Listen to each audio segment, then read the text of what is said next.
Welcome, everybody, to the Sonoma Spiel. It's a lovely, almost spring day in Sonoma, and the hills are green, the mustard's growing. I saw a big, enormous hawk looking for a snack on my drive in today, and he was not looking for a good restaurant. He was looking for a rodent or something. But today, listeners, I have a very special guest, and I know every time I say this, Tim, you always say you have a very special guest, but this time I absolutely mean it.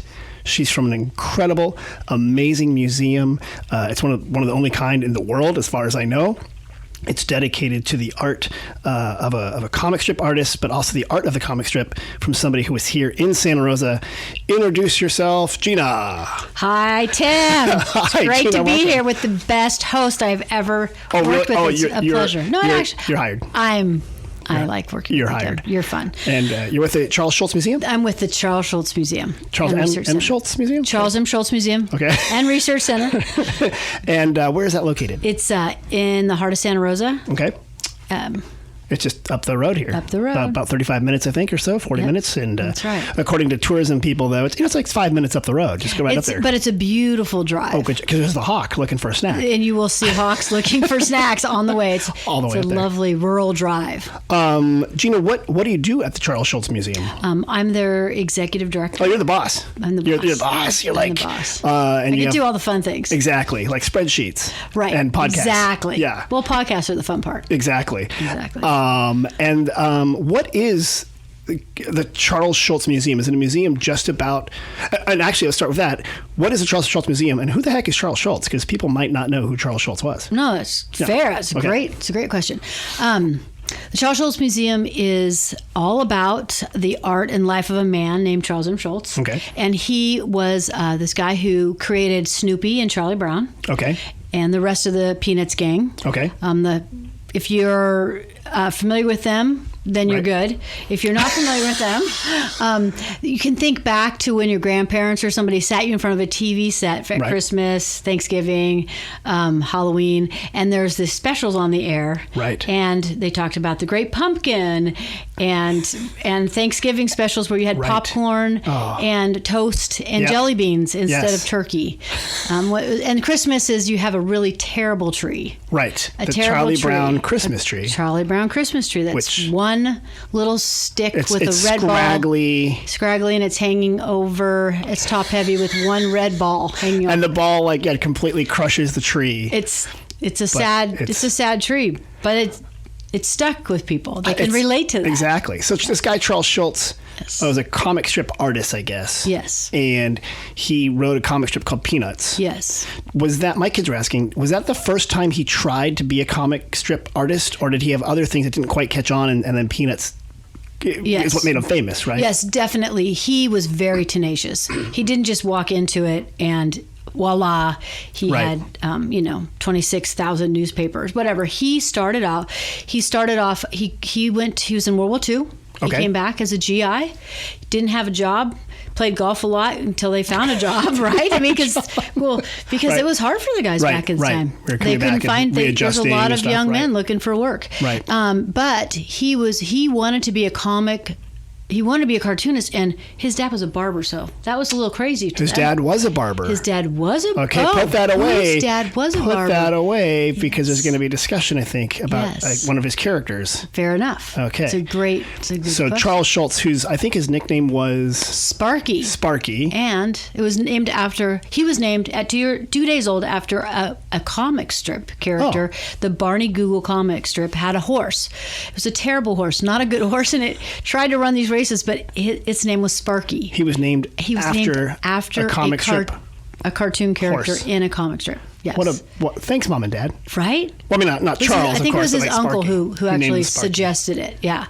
Okay. So anyway, it was meant to be. He was meant to be a cartoonist. So he comes back. He tries to letter in comic books. He became a letterer, and then he actually got 12 things in the Saturday Evening Post. And so that was at the time a huge national publication, right? So that was a big deal for a young man. And how old was he? Like in his early 20s? Yes. Well, he's probably in his later 20s because he had to go to the war. Okay. So that took up a chunk of his early 20s. Right. But yes, he's about 25, 26 at this point, and he's just looking for work. So he ends up at the Art Instruction school. So if anybody knows what an art instruction school is, it's that my dad did this, but you mail away and you get art instruction that comes to you weekly or monthly, like a correspondence and you do course. It's a correspondence course for art. Oh. And so he did that before he went to the war because he was too shy to go somewhere in person. Got it. Okay. And anyway, long story short, he goes back and it fills in for a couple days, and they hire him. So he's grading people's artwork in Chicago when he was there. He was hired to grade the other students' artwork. Yes. Once he had come back from the war. Right. So you get mailed this kit, and then you would do the art. Yes. And you would mail your art back. Yes. This is before copy machines. Yes. So you were trusting these people. Yes. With your artwork. Yes. And then would they I'm sure they would mail it back with the grades? I think yes, they did. They mailed it back with your grade. Okay. And Sparky, Charles Schulz, was that person who did that, and he was very involved in that. But of course, he always had like 3 irons in the fire. Okay. He was doing other things. He was trying to get syndicated. He just kept sending things out, and finally he got one deal, and it was the St. Paul Pioneer Press. Okay. And he had a 1-panel strip in that, and it was called Little Folks. Okay. And so he did that. Okay. And then he wanted to get a raise. Okay, as you do. He was like 26 or 27. He's like, come on, Yeah, I'm a published I need a raise. comic strip guy with one whole panel. And the editor said, no. Publisher, I made it in the publisher. Said, no. So he said, well, I'm going to quit. And he said, go ahead. And so he did. So he quit. He said, take this job. And he quit. He left. He thought he needed more than that. Wait a minute. Where was he living at this time? He was in St. Paul. In St. Paul. Okay, yeah. so it was his hometown paper? Yeah. Okay. He quit. And and then soon after, he got syndicated by United Feature Syndicate at the time, and he got 7 newspapers. So in 1950, he's got 7 papers. Were they all in the Midwest, or were they kind of? They were spread out in different places. Okay. But the thing that was sort of Charlie Brown-esque about it. Charlie, if you don't know the Peanuts comic strip, Charlie Brown's kind of the guy who gets a lot of hard times. Like his kite always gets caught in the tree. Right. He tries to talk to the little red hair girl, and he's too embarrassed. He's kind of a sad sack. Kind of loses all the football games. Lucy tries to tell him to kick the ball, and he falls for it every time. Like hold of the ball. Yes. She yanks it away at the last minute. Yes. But he's tenacious. Right. And he never gives up. But so anyway, at the time, the comics were huge back in the 1950s, and people had a lot of space on that comics page. Okay. Well, Charles Schulz gets the Space Saver strip, so it's like 4 postage stamp panels that he has to do it, and everybody else has these much bigger. So they were a little more detailed.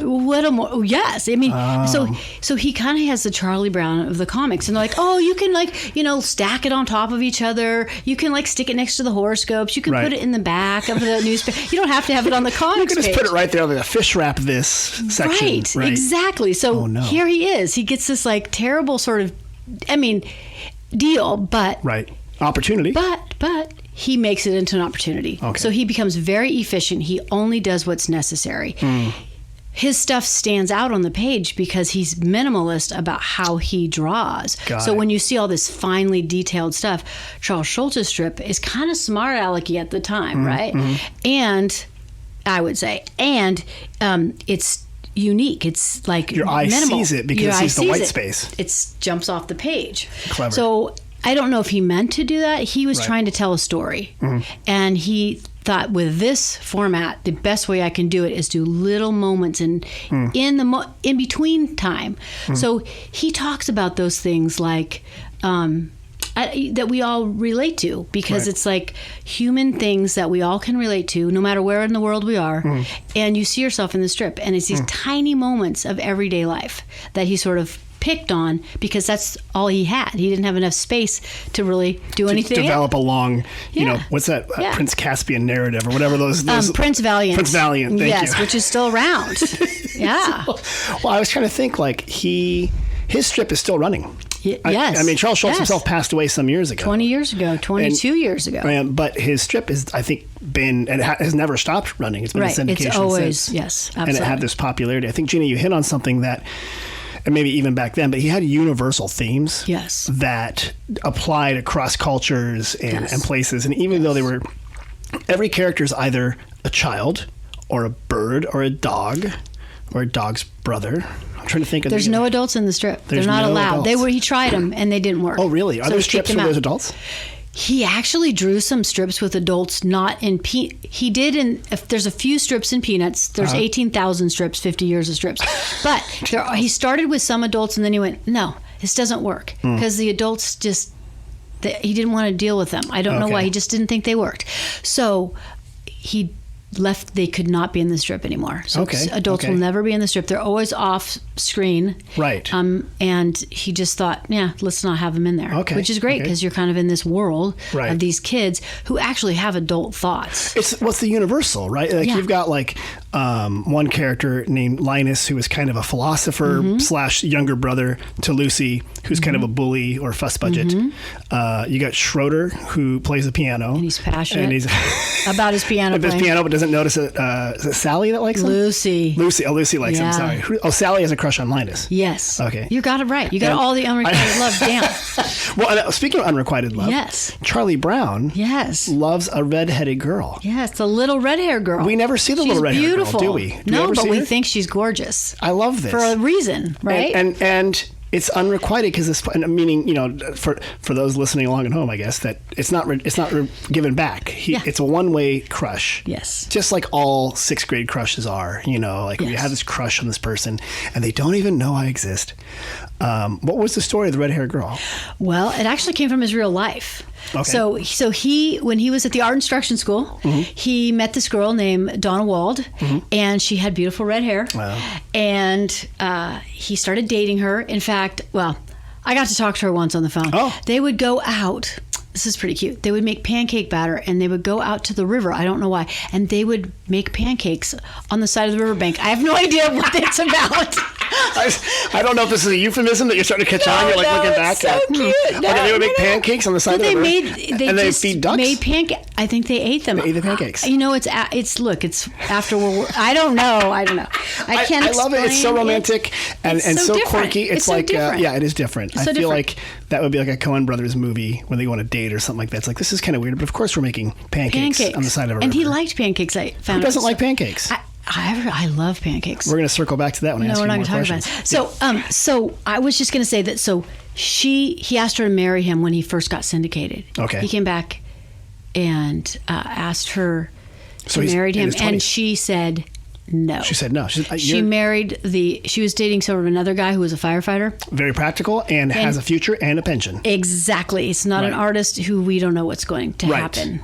So he had his own apartment, and I think that won out over Sparky, who was, Was he living at home? Sparky was living with his dad at the time. In the St. Paul area, in the St. Paul, Minneapolis area. So the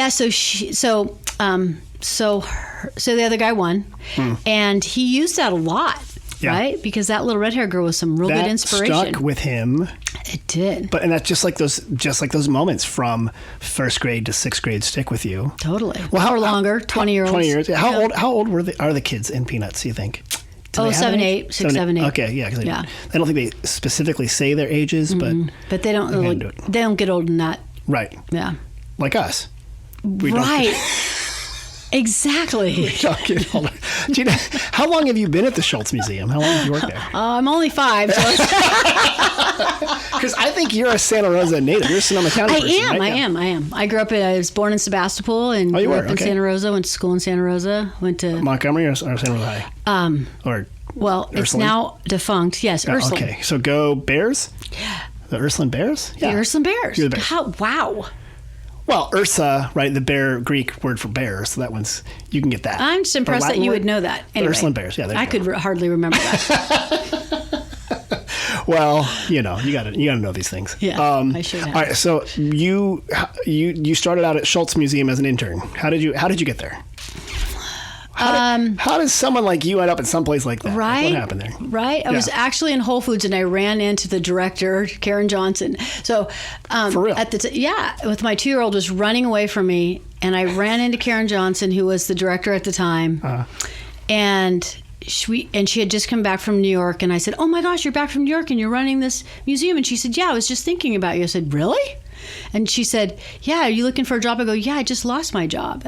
Actually, I have to find another job because, long story short. Were you in the wine business before this? Or? No. So what I did before, I was always in marketing. Okay. So I ran the downtown market when it was the Thursday night market. Okay. In Santa Rosa. Out of the Chamber of Commerce, right? And then I went and became the marketing director for the Santa Rosa Plaza. Oh. And then I wanted to have kids, and that wasn't going to work full time. Right. So I went to TV 50, if anybody can remember that. So I was the marketing director for TV 50. And then that just did not work. So I actually quit and became an independent contractor and did some work for Nancy Burton, who ran some associations. Okay. Anyway, so that's what happened. She was retiring. Gotcha. I needed a different job, and I ran into Karen Johnson, who used to run the Volunteer Center of Sonoma County. Got it. Okay. And I had met her before because I had worked in the area for a long time. Right. And so she said, I was thinking about you. And I was like, I was thinking about you. And so anyway, I ended up getting the job as the marketing director there. Okay. So the answer is hang out at Whole Foods to find the job. Let your 2-year-old take off on you unannounced, and you'll run into people you never thought the 2-year-old will run into the person. Yes, she did. And you're like, oh, she got me the job. Good for her. My 20-year-old daughter. Oh, so now we know how long ago that was. It's a long time ago. About 18 years ago. Yeah. And going back to the museum experience itself, is it only about Charles Schulz's life? Is it about peanuts, or is it what's the story? Sure. What do we got there? It's mostly about the art and life of Charles Schulz and his inspirations and who he's inspired. But it's also about cartooning, and it's also about inspiration, and it's about art. So I think all of those things together sort of show you what it's about. So it's sort of like History Museum of Charles Schulz. Yes. It's sort of like Art Museum of the work of Charles Schulz related to peanuts. Yes. But then it's also about the art and the world of comics and comic strips. And it's kind of weird. You guys have also done exhibits on things that were related to peanuts, but are more of of the time. My example being, I think you had, I'm going to mispronounce this name, Isaac Mizrahi did a dress that was yellow that was based off of Woodstock, one of your yellow bird characters. Yes. And it was like fashion of peanuts. Yes. Yes. And I'm blanking on the name of that exhibition, but yes, we have had fashion. We've had Charles Schulz had so many topics. It's so easy to talk about. We had politics. We do environmental things. We talk about unrequited love, which everyone can relate to mostly. And I mean, all the things he talked about, so many things that we can just.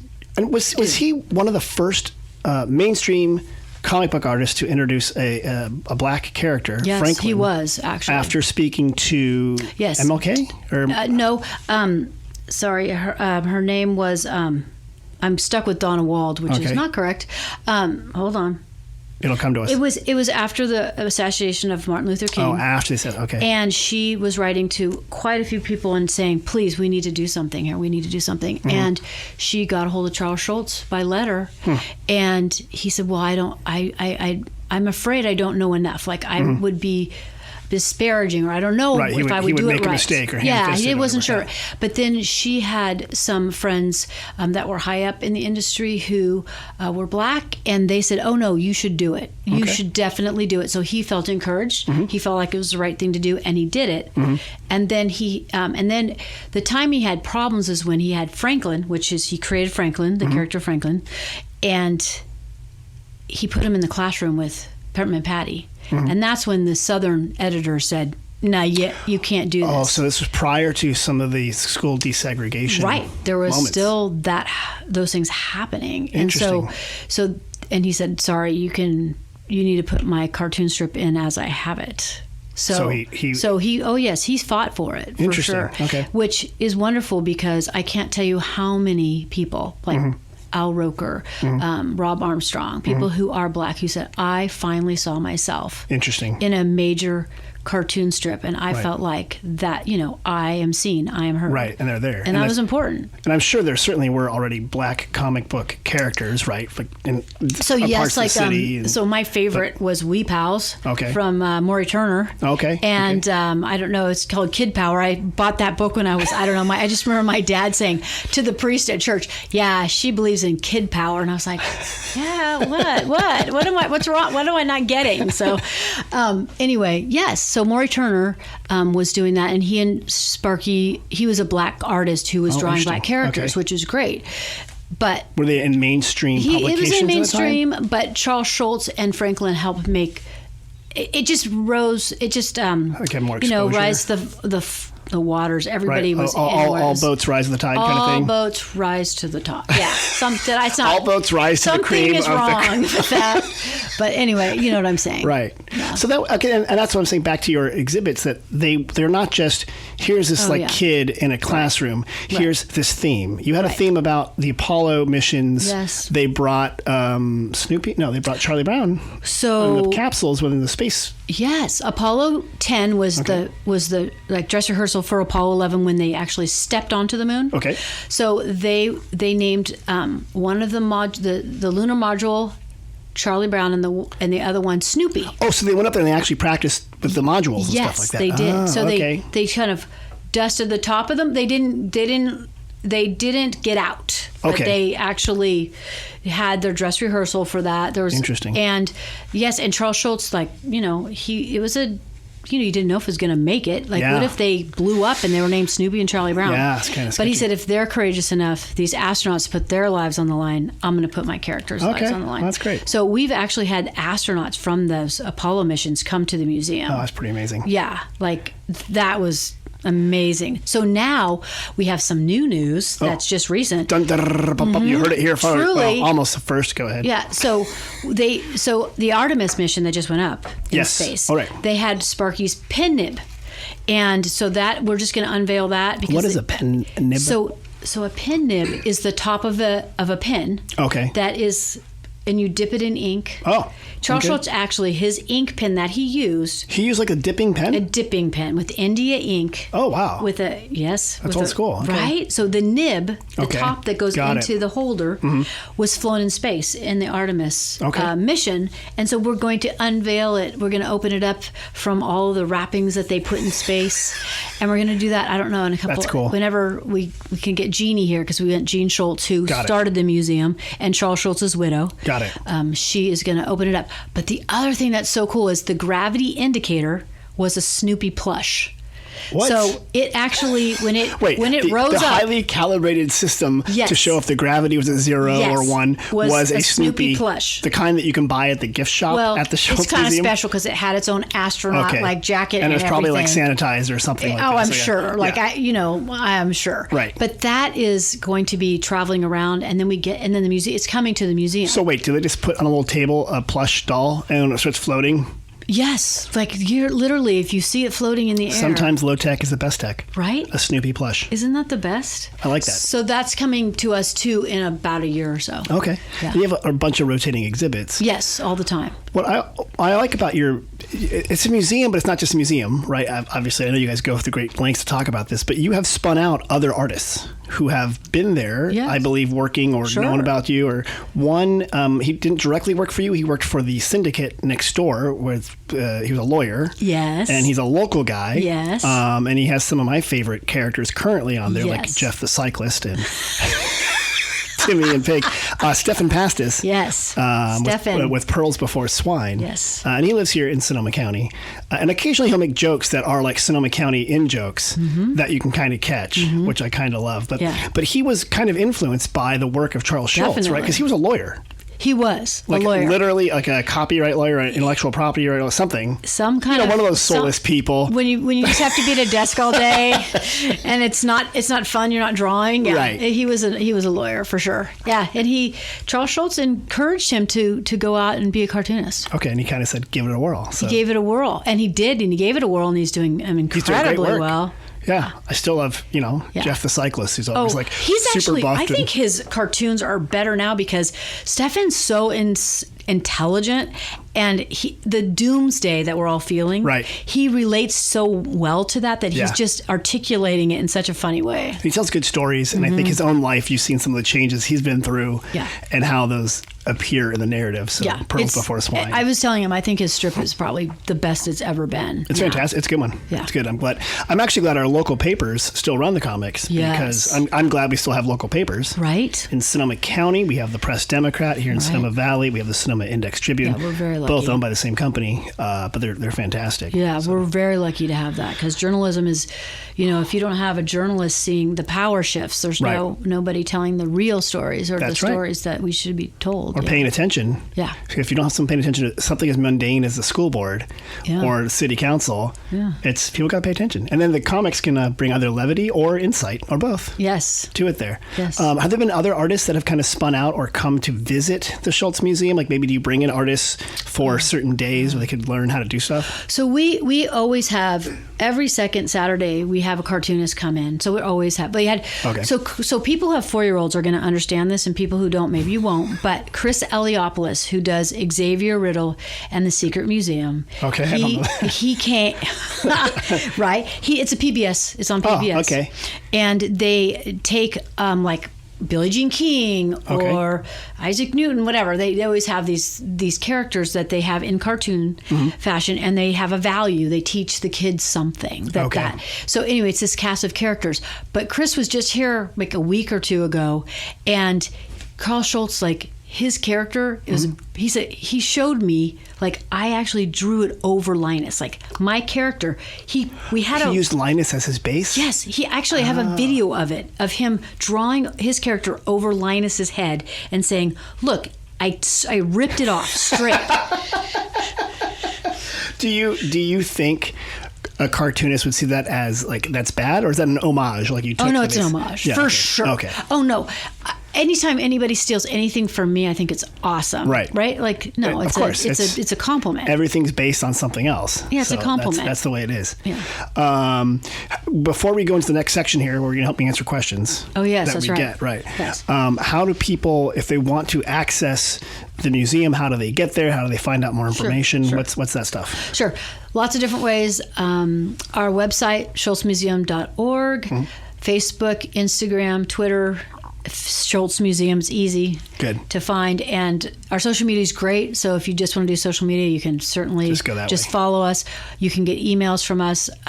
We do all kinds of things, so it's fun to stay in touch with us. Or you can be a member, and then we have this fancy member page, and you can get all kinds of material that you can't get online. The secret member page. The secret member page. I like that. Yeah. And then. Parties, actually. Because you also have, it's not exactly part of the museum, but adjacent to it is the ice rink. Yeah. Snoopy's Home Ice. Yes. That was there. It was, Charles Schulz didn't build it. It was Yes, there, he right? did. Oh, he built it. His first wife built it 50 years ago, in 1969. And it was rated like one of the top ice skating rinks around. And it's really funny because we don't, for people who don't know, it actually never really freezes up here. But he was from Minneapolis, St. Paul, where people can flood their backyards. Yes, or there's and ponds. he did. He used to skate in his backyard. So instead, he built the ice rink. Arena. Yeah, it was called the Empire. So Redwood Empire Ice Arena, because we had a lot of redwood trees back then. Yes, it wasn't called the wine country at that time. Actually, you know what's funny? That was an early tourism shtick. Yes, where it they was. They planted all these redwoods along Highway 101. Yes. Basically from the Marin County line all the way up. Yes. And it was beautiful. The redwoods weren't always exactly native to that area, more oak woodlands, but now we're splitting hairs, right? So yeah, it was the Redwood Empire. Yeah, Redwood Empire. It was for a moment in time when Charles Schulz built the ice arena in 1969. Right. He did that, and he built a Warm Puppy Cafe, which is a cafe you can look at the ice skaters with. I love the Warm Puppy Cafe. Right? And his table's there, right? And his table is still reserved for him there. Yeah, I love that. That was his favorite place to be. So he would get up in the morning and go ice skating. Sometimes. Oh yeah, he played hockey till he skated the day. I believe he skated the day he passed away. Really? Actually, yeah. Well, you guys host the senior hockey tournament. Snoopy's Senior World Hockey Tournament. I used to run the ice arena just for 3.5 years. Right. So I love the ice arena a lot, but I also love his art. And so when I got the opportunity to go to the museum, back to the museum, I had to think long and hard, because there's a real community at the ice arena. There's like dedicated people. Yes, and it's so if you ever want to know anybody, just hang out there, start skating, play hockey. Yeah, no, I love watching it there. Then I should also pitch, even though it's not part of your organization, just to the north of you, I believe, is the Children's Museum of Sonoma County. Yes. And it's neat that you kind of have this like cultural section of Santa Rosa. Called an arts corridor. The arts corridor. Yes. Oh, good. Yes. Thank you. The AC. Yes. Turn the AC on. Turn the AC on. It's fun. Go to that. Yeah, we have something for everybody, right? All right, you ready? Yeah. This is the part where the guest comes and helps us answer what we call We get questions. We don't have music yet, but do you play an instrument? Maybe you could play piano or bagpipe. I only do karaoke when I'm drunk. Okay, it's good. Really not good. That'll be when we're really trying to figure out more podcast guests. I'll just get a bunch of whiskey and beer and invite everyone for karaoke just night. Ask me back. Here. Yeah. So everyone knows, we get questions. We have 2 visitor centers. We have Facebook, Instagram, email, text messages. People ask us questions about things to see or do in and around Sonoma Valley. Right. So, Sonoma Valley is kind of a loose term here. It's a mindset. So everything we say doesn't have to be like in Sonoma Valley. Okay. I know you live in Santa Rosa, which just so everyone knows, Santa Rosa is at the northern end of Sonoma Valley. Yes. Technically, the watershed is the Santa Rosa Plain. Yes. The Laguna de Santa Rosa. Beautiful. Which, if you have a kayak, yes, and after it rains, it's cool. You can legally go to Laguna, and even if it's like a cow pasture, if it's underwater, you can. Actually, my uncle's cow pasture. For real? Yeah. Is he out there? No, I mean his cows are out there sometimes. Really? And there's like blueberry bushes. There's all sorts of stuff out there. Laguna's cool, but so we're going to say it's part of Santa Rosa and Sonoma Valley. Here's one of the questions we get. Gina, are you ready to answer? Yes. Yeah. I want breakfast. Where's a place that the locals go? Okay. I would say Dirk's Midtown is so good. Good. Good coffee too. Yeah. I also like Jeffrey's. Okay. Their hash is amazing. Good. I love breakfast, but I also like to go out to the coast for breakfast. Oh, yeah. But then we end up there at lunch, so it's actually not breakfast anymore. We end up going to Spud Point at the Fisherman's Cove, where they have amazing crab salad, crab nachos. Nothing wrong with chowder for breakfast. Go ahead. It starts at 11 though, so you have to you have to wake up late for that. That's fine. You can do that. Okay, that's good. I like those options. Yeah. Dirk's, which is it's funny because it's spelled Dierk. Mm-hmm. They have these bread pull apart cinnamon, delicious things. Yes. I forgot what they're called. They're so good. Yes. It's a great place for coffee, and you're right. It's good. It's a good place. Okay. I'm thinking also, now that I think about it, one of my new favorite places is Sarmentine, which is a French bakery, and it's at the corner of Highway 12 and Mission Boulevard. Okay. In Rincon Valley-esque. So if you're coming into Santa Rosa, it's almost before you get to Farmers Lane. Okay. And it is incredible French bakery. Really? Yeah. You should pastry, like croissants? Early. Yes. And the croissant. Yeah. Yes. I just learned a new word this week. It was called croquembouche, which means croquembouche. Did I say right? Croquembouche. I think we're adding like this Dutch vulgarity to the French. Wrong. Yeah. But go ahead. But anyway, so those are little balls that have caramel on them, and they're stuck together they're like a tree, and you probably can just very healthy. Delicious.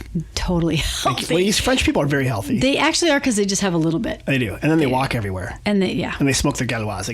And they have great coffee. I think maybe that fixes everything. Maybe that's the secret. I think that. Okay, I like that. So those are good breakfast options. Yeah. Thank you. I like that. Sure. I'll say some here in Sonoma Valley include Les Pascals. Is a French. It's French. It's in Glen Ellen. And there's Pascal and Pascal. And you can't hear the difference. One is a Pascal male, who's married to Pascal female, and hence Les Pascals. And it's a great French bakery in Glen Ellen. I also like here Sunflower Cafe in Sonoma, right on the plaza. You can go there. And when you're in a hurry, just go to Sonoma Market. They have burritos.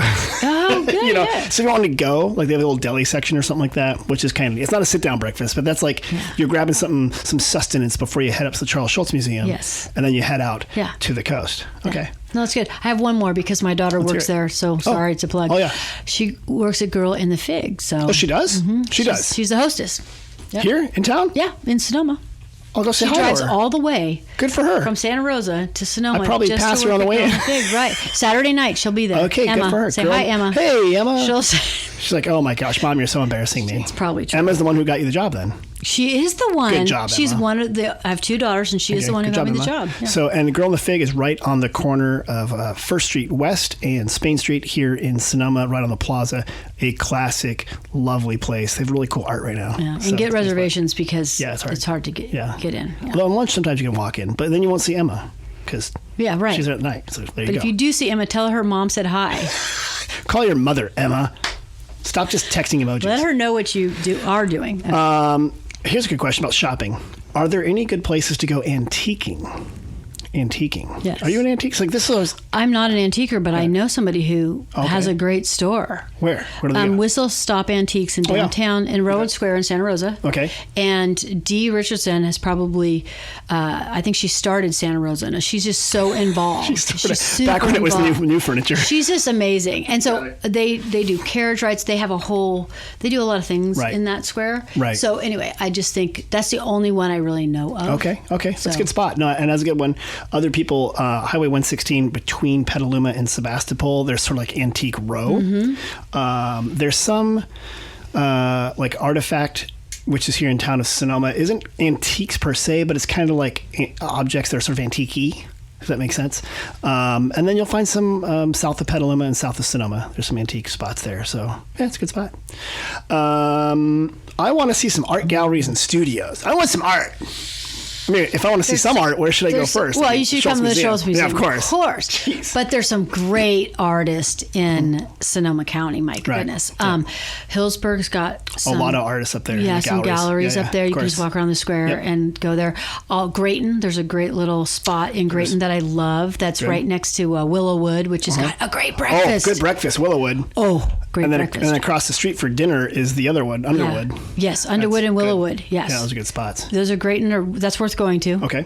And you just stop next door, have breakfast at Willowwood, and then go next door to I wish I knew the name of that little art gallery, but we go there all the time. Okay. A lot of local artists, and they're really good. Well, since Grayton's only a block long, right, you won't miss it.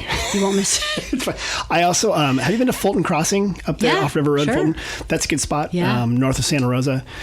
We do have here the Sonoma Arts Guild and the Sonoma Community Center. And there's a couple different little galleries and shops around the plaza that you can see stuff. Everything from, a lot of people paint landscapes, right? We have the Plein Air Festival. It's here in the fall. Oh, I gotta come see that. Oh, it's really fun. I love it. But you're right. There is a lot of art up here. There's a lot of artists drawn to this area for sure. Of course. Yeah. Here's a question. How long will the mustard last? So just so everyone knows, mustard is not like French's or Grey Poupon. In Northern California, we say mustard. It's actually a cover crop or a yellow flower that oftentimes is planted between the vines, but also in fields. It both protects the soil from rain. It also provides, I believe it's a nitrogen fixer, because I think it's a legume, so it puts nitrogen back in the soil.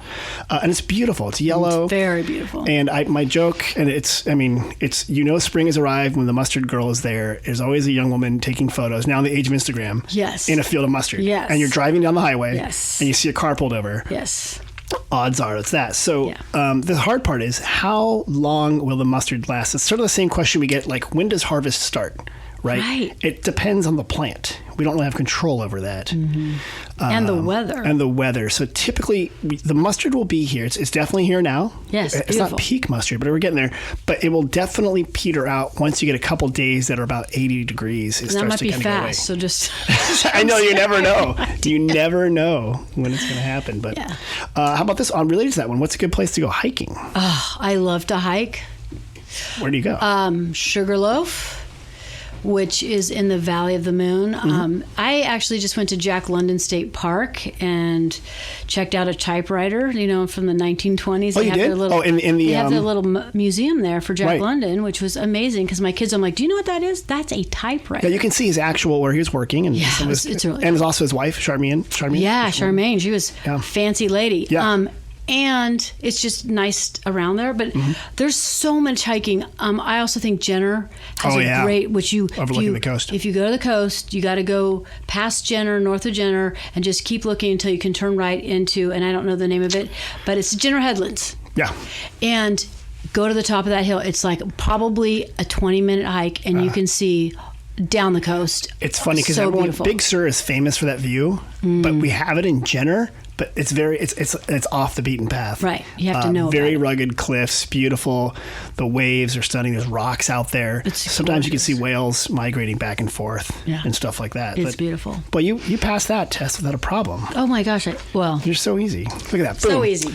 I want to cover a few things that are coming up in Sonoma and Sonoma Valley. One of which, it's called this is interesting, Peanuts in Publication, and it's at the Charles M. Schulz Museum. I think it starts around March 25th, maybe. I'll read it. You can correct me. Celebrate the new Peanuts books, Snoopy Soars to Space, and Adventures with Linus and Friends. Yes. I think it's 2 different books. Yes. Join the creative team responsible for bringing Peanuts to the pages, including editorial director Lex Fajardo. Yes. And artist Robert Pope. Learn how they adopted the classic comics into these new publications in this live presentation, followed by a book signing. That's right. Okay, so this is like you bring in actual artists. Yes. And normal people can just meet them. Yes, all the time. Okay, all the time. March 20th. So there's 2 new books. Are they books currently out? They're books that are coming out from Peanuts Worldwide, and yes, they're the artists that created. So it's like a graphic novel type of thing. When you guys had that Peanuts movie that came out about 2015. Okay. Yeah, it was 7 years ago.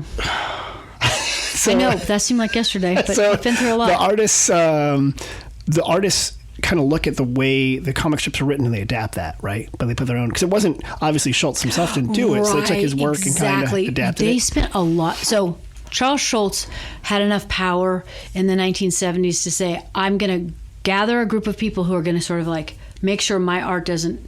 You don't change Snoopy into something that looks like Mickey Mouse. Got it. Like that he wanted to protect his art and keep it that way. So he has, it's called Creative Associates, and there's people who they look at stuff from all over the world. And I think it's 75 countries, 25 languages. I mean, Peanuts is all over the world. Right, it's big. And people relate to it, right? So yes, Charles Schulz only drew the strip. He did not allow anybody to touch it. Okay. However, he did allow them to do animation. He didn't do that. He couldn't do all these things himself, but he was sort of a part of a little bit. But yes, so graphic novels, comic books, comic strips were things he would allow other people to kind of do based on his art. Based on his storylines, they're very, very careful to keep it to... Okay, that makes sense. And the new Snoopy show that's on Apple TV Plus, that is all... There's some new animation that's out if you're an Apple. Got it. I'm losing track of the streaming services that my kids are begging me to buy. Yes. So many of them. There's so many. Death by 1,000, $11.99 monthly. That's right. Yep. Here's another one. It's actually also at the Charles Schulz Museum. It's called Popeye the Sailor Man Animation Celebration. It's in April 1st. I think it's a Saturday this year. Have fun with a special screening of newly restored original Popeye the Sailor Man Fleischer cartoons in high definition. Join animation historians and special guest Jane Fleischer-Reed for a discussion and Q&A. Yeah, isn't that cool? And Popeye wasn't always suitable for kids. He, I guess, had some words when he first came out. He was a little rougher. A little sailory. He remained the sailor. He got his tattoo. He kept it through the years. He did. Yeah, but Charles Schulz actually loved Popeye, and he grew up drawing Popeye. So yeah, so it's appropriate. That's a good one. Also coming up in a March Pliny the Younger release, March 24th to April 6th. This is a special beer that's made by a beer called Russian River Brewing Company. They have spots both in Santa Rosa and in Windsor, but you can actually get the beer sometimes in Sonoma. So basically, the Pliny was already released. And so here's the deal. Pliny the Younger is a special beer. People line up for it. Yes, they do. They fly in from all over. And Natalie and Vinny run the brewery, and they used to release it in February. And that was the harbinger of rain. So people come and they would line up and it would pour buckets. And after all the things have happened, they moved it back to March. But this past week, they've released it secretly in a few places like Hot Monk, Sonoma. And that's amazing. It's right there. That's Tim knows all this stuff. I'm glad I was here today. There's a couple of places you can still find it. But it'll also be coming back March 24th at their breweries up there. That's great. And then, in Windsor. Windsor and the Santa Rosa one. And Santa Rosa. And the Santa Rosa one, I think, is closest to the Schulz Museum, I hear. So either way. Probably equally distant, maybe. Probably are. I don't know. California Artisan Cheese Festival is coming up March 24th through 26th. So if you like cheese, which is, milk that they spoil, but it tastes good, then come to it. Cheese is from all over. Yum. I had Shauna Davis, a chef, on here a couple weeks ago. She has a new butter book, but she's a cheese maker. And she's talking all about how many cheeses we have up here. A lot. That's really amazing. Good. We're so lucky. Yeah, and it's good stuff there. Final event coming up, Shuffleboard Sundays. Shuffleboard's back, kids. So Abbott's Passage Winery is in Glen Ellen. They have a really good coffee scene there, actually. They have a chef action going on there, but they also have the first Sunday of each month a special Shuffleboard Social amongst the old vines. So $20 a person gets you a glass of wine and open play on the shuffleboard courts for 2 hours. Do you know how to play shuffleboard?